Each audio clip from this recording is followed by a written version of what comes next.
I'm Max. And I'm A Marvelous. And this is our guest star, Eva. Hi. Welcome. How are you? Welcome. Thank you. We're the Rent-A-Tainers, and we're here to teach you We're the Rent-A-Tainers. We rent and we entertain. I like that. Thank you. Now, we're here today to discuss topic number 5, which is negotiations. My hand's right here. Negotiations. So here we brought with us one of our top producer in short sales negotiations. She talks with banks all day. Now she's gonna show you pretty much what she does, and we're gonna transfer it into the renting side and how all this comes together as one thing to harmony. Definitely, because negotiations can be applied across the whole spectrum of real estate, from sales to rentals. Now, the first thing that, again, you'll see everywhere, this is not me talking, this is not anybody, this is everybody from every book that ever wrote one. The goal to get a good negotiation is not to go in there to win. Not that you're fighting for something, you're not arguing over anything. Everyone says that you're going in to come to a mutual understanding. And if you have that mentality, things naturally flow a little bit better because you have to understand where they're coming from and where you're coming from. This way everyone can be happy in one shot, and then you can make something happen. Is that right? Very true, very true. Sounds about right. I mean, every time that I go into negotiations with somebody, I always lead off with saying, I want to structure something that is a win-win for all. You're going to walk away happy. I'm going to walk away happy. There may have to be some compromises along the way, but in order for both of us to have the end result of winning, I think it's doable. And the only way to get a real solid deal is if both sides do win. If one side gets the short hand of it, it's not a real good deal. Okay, very nice. Now, Amar, you negotiate some really mean deals out there in the rental market, and I've seen you take some landlords and tear them apart. I've seen you take some renters and come in there and bring their budget up. Like what did you say how you do it? I think the main thing is, actually, Eva, she hit it on the nose with the win-win. I think once you understand your objective, say, for example, you want a lower rent, you have to say to yourself, what would make this landlord give me a lower rent? There's so many renters, so many available, qualified tenants. Why would this person give me lower rent? So once I put that to the actual person renting the apartment, they start thinking, okay, why should I? So then they'll give me suggestions as to what they think they offer to make a landlord come down on price. So you pretty much, you play taekwondo, you take what they say and use it with their force against the landlord. Exactly, because in essence, when you're helping someone get an apartment or even buy a home, that's what you're doing.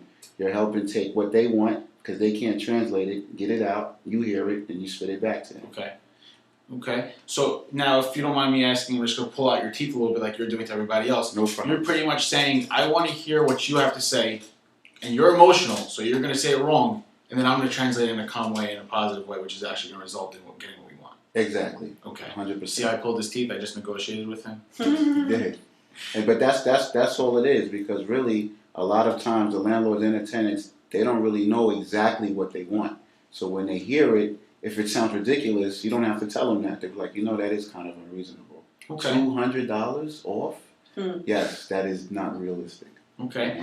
Now, Eva, you've done some really mean negotiations when it comes to short sales and getting banks to accept certain offers that come our way. What would you say you do besides for your win-win technique? Is there anything else that you use, something that you say? Well, most of the time when we're negotiating with banks, most of it is either through phone calls to them, and it goes through a representative in a large call center, and we have agents at myshortsale.com who are doing these calls or sending the emails back and forth. But as far as getting the bank to whittle down on their price, we usually, when someone is giving an offer, you start low, and then they give the counter offer, and then you end up somewhere in the middle. And then if they're a little bit too high on their counter, you rebuttal it with contractors' estimates showing them how much work actually needs to be done to the property. You send a comparative market analysis or a CMA, show them the other comps in the area of houses that have sold that are of similar building size, lot size, condition, amenities, things like that. And so when they're not coming down on their price at all, we give them back this dispute package and say, listen, this is why we are giving this offer. And we may come up a little bit, we're not going to go past this amount because of this, that, and that. And usually it works, but not all the time, especially if the government is backing the loan. The government is not very negotiable, as we all know. You can't get rid of taxes and things like that. So usually if it's just the bank and there's one investor on the bank who's in charge of the loan, they're usually a little bit more negotiable. And we use, tactics like just plain facts and numbers of what's out there now and why we came to the price that we did. Got it. So now I'm going to translate out for all those out there that didn't understand. She's pretty much saying that you have to spit some facts out there. If you're going to see, now I'm going to translate this out to the rental market. And I've done this a lot of times as well. I'm going to show somebody a 3-bedroom apartment which is priced at $2,300, which is not a bad price in Brooklyn actually.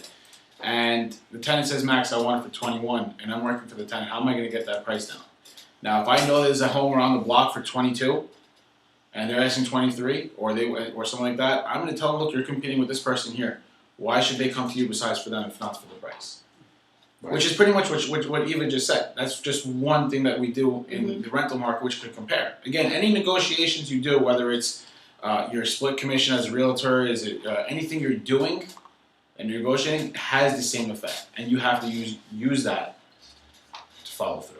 Definitely. That's actually a brilliant idea. Maybe, when you are in front of an owner or a landlord, maybe have some other apartments in the area to show the landlord and say, listen, this is what they're offering at less money.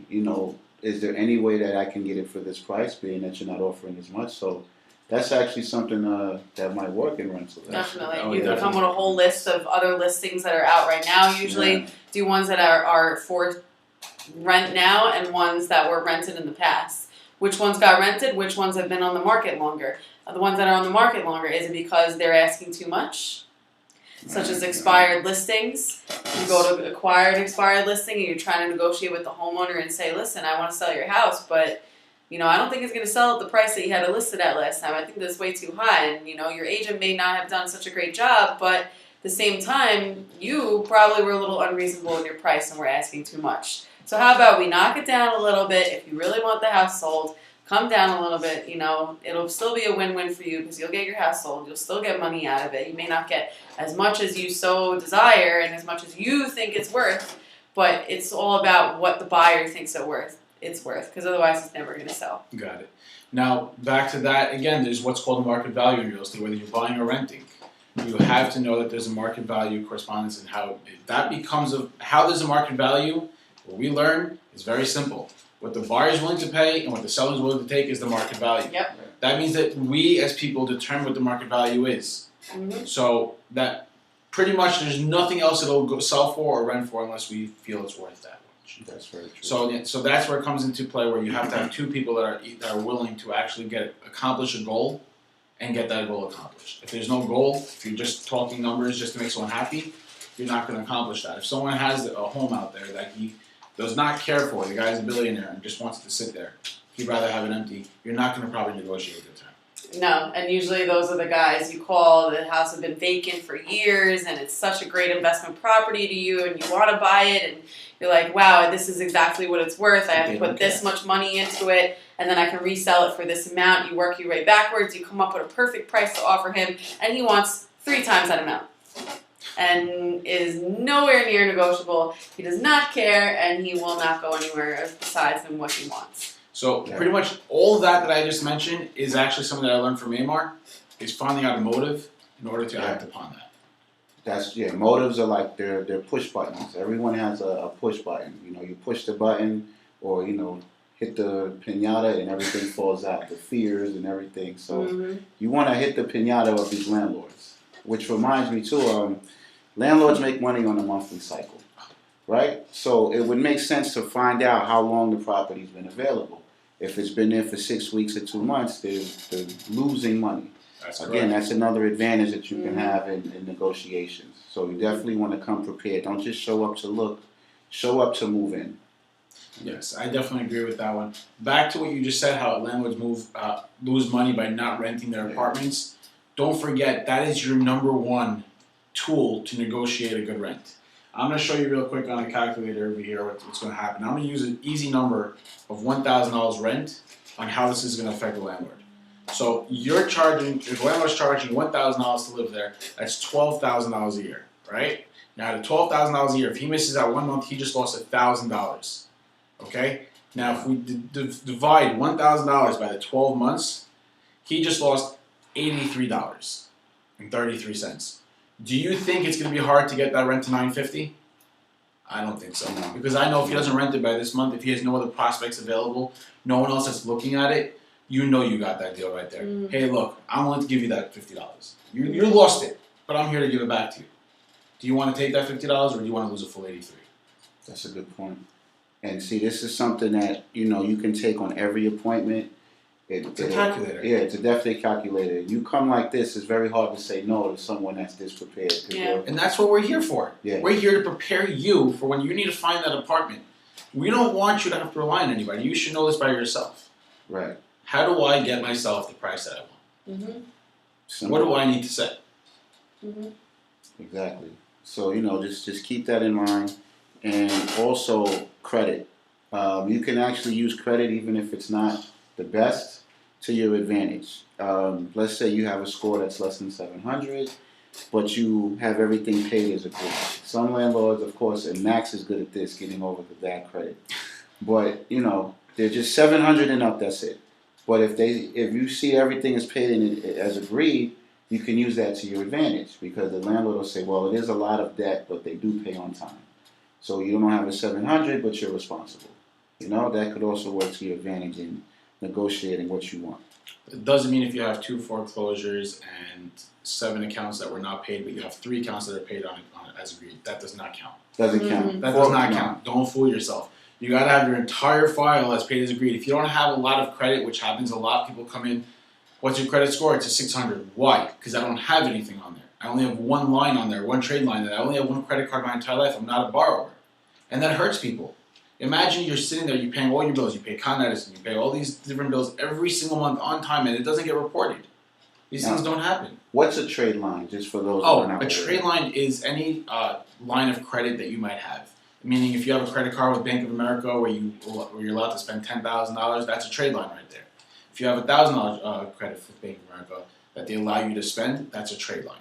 Now, it goes even further as any type of loan. If you borrowed money from a bank, $20,000 to get a car, fix up your home, or any of these different things, they also go to your credit score. But T-Mobile is not a credit line. You're paying before the due date. All these other things, Con Edison is not a trade line. Utilities do not act as trade lines. Unless you are derogatory and you're not paying them, then they will come up as a negative trade line. That's the catch.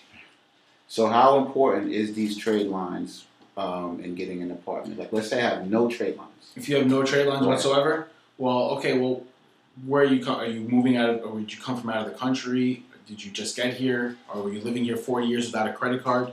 No. Let's just say I just deal with cash. You just deal with a cash. lot of people we deal with, they just like under the mattress. Under the mattress cash. Okay, cash beautiful. is king. Where were you living before that?